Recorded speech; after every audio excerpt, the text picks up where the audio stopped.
Unacheka nini?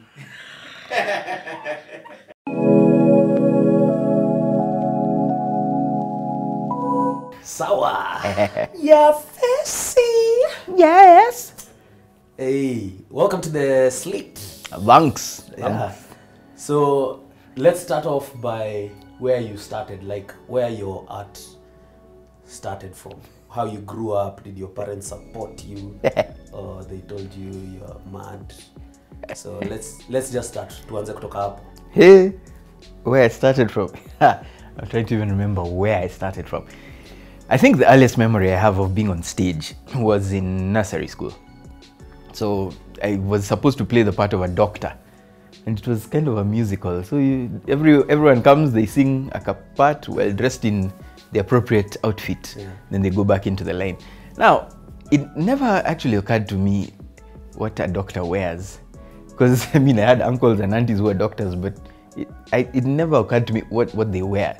So I just put on my own. I had a parachute jacket and some slacks, and I came on stage and started singing. And I went back, and then now afterwards, oh yeah, I added a tie. So guys were like, oh, that's the doctor. Okay, the guy who did the engineer looked more like a doctor than. But what, I did my part. And then when we went to standard 1, that's when I did proper acting the first time. We were squirrels in a farm somewhere, and then now after stealing maize or something, the farmer comes and shoots us. That was violent, come to think of it. Anyway, yeah, I died the best out of all the squirrels. Those other ones, they're just short and then you just sit down. That's boring. I added pizzazz. And it was tense. Yeah. Guys were not sure if I was going, will he make it? I struggled. And then I died on the stage. And that was, guys were applauded. It was in the middle of a song. Guys applauded. And I was like, yeah, I have a future as a squirrel. Or a squirrel act, you know what? Yeah. I used to imitate guys all the time. When I was in parties or gatherings and all, I used to imitate people. And then get chased out of the room, imitate whoever is out of the room, and then get chased around. So that's the first time I got on stage, but I didn't know that there's a professional side to it. That was just something I did because it came naturally when I was a kid.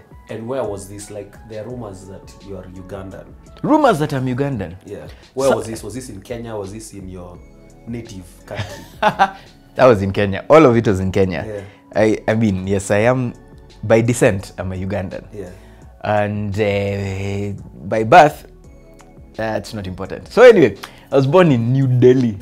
I'm telling you, I was born in New Delhi, India. This is very good. So, how were you born in India? Well, how I was born. No, not how you were born. Oh. Like, how did it happen? Oh, I was going to tell you another story. It's a family show. So anyway, well, I think my parents. My dad was pursuing a course. He hadn't finished after they got married. He went to India to pursue the course there. Yeah. Then I was born. Well, there. I was told it's hot too, it's like 40-something degrees. School ends at noon because in the afternoon, Westmeck. It's a lie. So when I was, I think 6 months old, we went now to Uganda. He was done with his course. Then now from Uganda, after when I turned 3, we moved to Kenya, and so all my education and everything has been in Kenya, and so it's hard for guys to tell that I'm a Ugandan unless I tell them, because the first thing they'll ask is, why don't you speak like your fellow people from that region area? Those things. Yes. Yeah. That is true. That is actually the thing. It's actually the thingy. Yeah. So now you're in Kenya. Your folks have some good jobs. Are they stomaching? Are they hustling? Are they, because you were born in a different era? I was born in a different era. So are you guys well off? Like, are you at a point where by the time, dude, your school has theater? Wendy, how come unaenda primary? At primary, I went to a group of schools. Nursery, kindergarten. No, it was actually a mixture of things, because my dad was working started out at ISK, International School of Kenya. So we used to over there doya nini at swimming, free swimming, and then go into the library in your swimming costume. Yeah. Anyway, but that's childhood. But then now he moved from there, went to work at ICP, International Center of Insect Physiology and Ecology. We learned that name mapema. ICP. Yeah. But in terms of school, I started out in Makini. Yeah. Standard 1. That was it, standard 1. Standard 2 went to Awa. What? Awa. How come? South B. I don't even know. I'm not sure about that story, how I ended up going to Awa. Boss, that's culture shock. That's culture shock. Major. That's when I started learning Sheng. That's why I learned Sheng.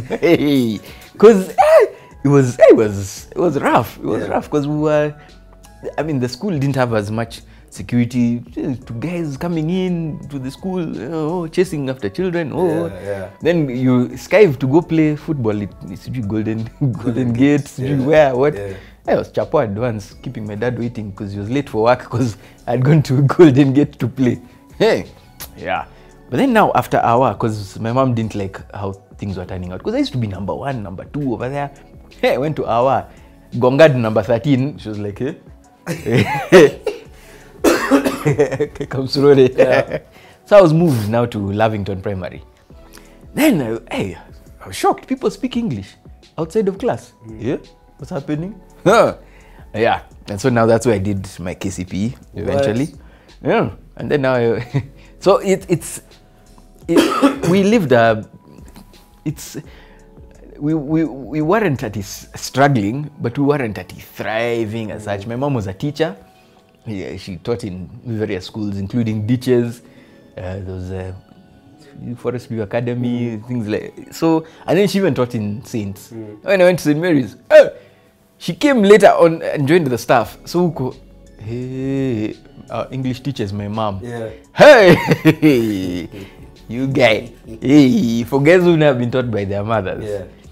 The problem is not her teaching you. Yeah. It's the classmates. I don't know what happens to us at that age. We're just silly people. Just silly your people. mom knows or says something off, Nini. And if you imagine you come and you haven't done the homework, now how do you even? Yeah, you'll never live that one down. So it was quite interesting. School life was really interesting. So in your primary school, so in kindergarten is when you got like first time on stage and you got standing ovation, whatnot. So now in primary school, did your folks encourage you on to, take part in more dramatization? So you moved, so in Awa, in La Vie, in your first school, like what was it like? In that after Makini, because Makini is where I was the squirrel. Awa didn't have any of that. There's no time for that. And then especially after I gongad number 13, so now extracurricular and all those 2 games cut off completely. Books. Went to Lavington. They didn't really have a strong drama. In fact, they didn't have a drama club, but we did take part in one drama festival. Okay. Where I was given a role. I was told I'm a drunkard. So the thing is, and that's the other thing. Just because you're an extra, because I didn't have lines. I was just supposed to walk across the stage with some other 2 guys that were in a casino where we're drunkards, and then we leave. But you're not told where, so you just be told by the teacher, I'll tell you when to go. So you don't know the context or anything. And then at that age, they don't even show you anything. They just tell you, act like a drunkard. I'm in standard 5 huku. Where am I learning how to act like a drunkard? So I missed my cue. The other 2 guys went in. First of all, that day I didn't even carry the costume I was supposed to carry. So I just had a lasso around my uniform. And then now, I was told, wait, you're supposed to go. Now these guys who are on stage, they're seeing 2 drunkards passing. They're supposed to be 3. So they didn't unfreeze until the 3rd one shows up. What? Yeah. So now I'm just zubaing over there. The guys are, go. Oh, me. Oh. So I went some alone. And I didn't observe what these guys were doing when they were going on stage. So I didn't know, drunkard. So I went, I did my own things. Then I'm seeing the whole audience staring at me. They're concerned.